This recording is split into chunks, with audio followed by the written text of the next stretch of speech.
The mitochondria have two critical functions that I'm going to focus on in this video. One is that they help induce a process called apoptosis, which is programmed cell death. Now, for us to be healthy, we have to be able to kill our cells correctly.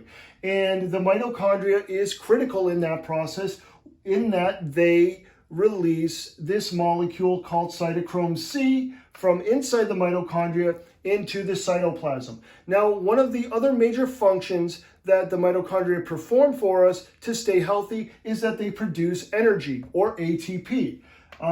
So those are just two functions that the mitochondria perform for us to stay healthy. Now, a mitochondria is an organelle that is inside of our cells. So an organelle is a compartment inside of our cells. And mitochondria are actually gram-negative bacteria. So this here in red is actually a gram-negative bacteria. So I'm going to repeat that again. Our mitochondria are gram-negative bacteria surrounded by a eukaryotic membrane. Okay, so we get most of the antibiotics that we use to treat bacterial infections from mold. So many of our antibiotics are actually chemicals that mold produce naturally. And there are not as many antibiotics on the market as you would think. Ampicillin can be prescribed under 50 different names. So again, it's mold that produces antibiotics. Our mitochondria are in fact gram-negative bacteria. Now, another aspect of these mitochondria that I want to bring up is that these outer eukaryotic membranes have these large gaps in them called porins. And these porins are 10 kilodaltons wide. Now, a kilodalton is a unit of measurement in biology or biochemistry. And again, it's these outer membranes, these eukaryotic outer membranes that have these gaps that are about 10 kilodaltons wide. And it's antibiotics that are roughly 1 kilodalton in size. So antibiotics can pass through these porins without any problem because they're small enough to pass through these doors. Okay, so I want to bring up the Warburg theory here in connecting mitochondria in mold and cancer. And the Warburg theory states that most cancer cells express a higher level of glucose fermentation in the presence of oxygen. Well, it's our mitochondria that are critical, again, for making ATP through a process called oxidative respiration. Now, what is oxidative respiration? Well, we start with glucose, and we turn glucose into 2 molecules of pyruvate, and in the process we get 2 molecules of energy, or ATP. But if our mitochondria are healthy, these 2 molecules of pyruvate will go into the mitochondria, at which point they produce, 36 molecules of energy, or ATP, for us. And that is what's considered oxidative respiration. And again, you require oxygen to carry out this process. Now, Warburg states again that one of the driving causes of cancer is dysfunctional mitochondria.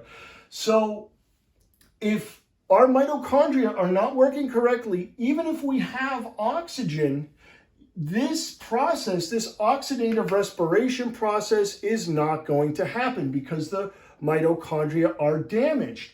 Instead, these 2 molecules of pyruvate will then be converted to lactate or lactic acid, and that's what's considered glucose fermentation in our body. So, again, it's the Warburg theory that postulates and has been validated by more current researchers that that cancer cells exhibit a high level of glucose fermentation, even if they have enough oxygen.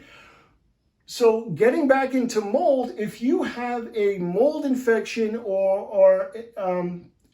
if you have a mold infection that is producing an antibiotic, it's these antibiotics that can go in and actually damage, if not destroy, our mitochondria, because again, our mitochondria are gram-negative bacteria.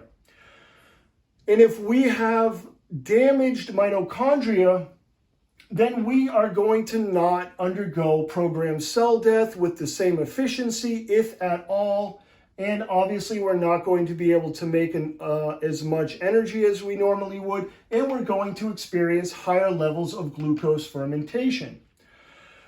So one other point that I want to bring up in closing is that the Warburg theory has been largely validated, but researchers have also noticed that there is a fair amount of oxidative respiration going on in these cancer cells, as well as higher levels of glucose fermentation. So how can that be? Well, we can have up to 2,000 mitochondria per cell. There can be up to 2,000 mitochondria in a liver cell. So if we have a lot of damaged mitochondria, we could still have a lot of healthy mitochondria per cell. So the damaged mitochondria are likely to increase glucose fermentation, while these still healthy mitochondria would still be operating under oxidative respiration because they aren't damaged.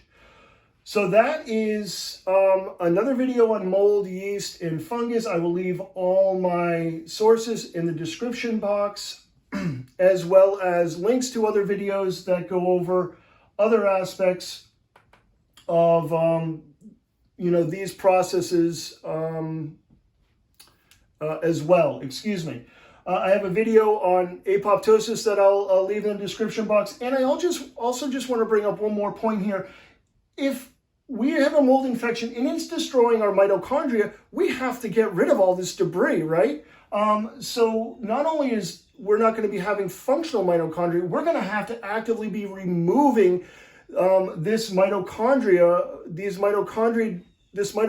debris from our cells. Moreover, that this mitochondria is bound to leach chemicals into the environment that aren't supposed to be there. So if so this is a clear indication that a mold infection in our bodies, if they are producing antibiotics, can lead possibly to cancer, but definitely impair our mitochondrial function.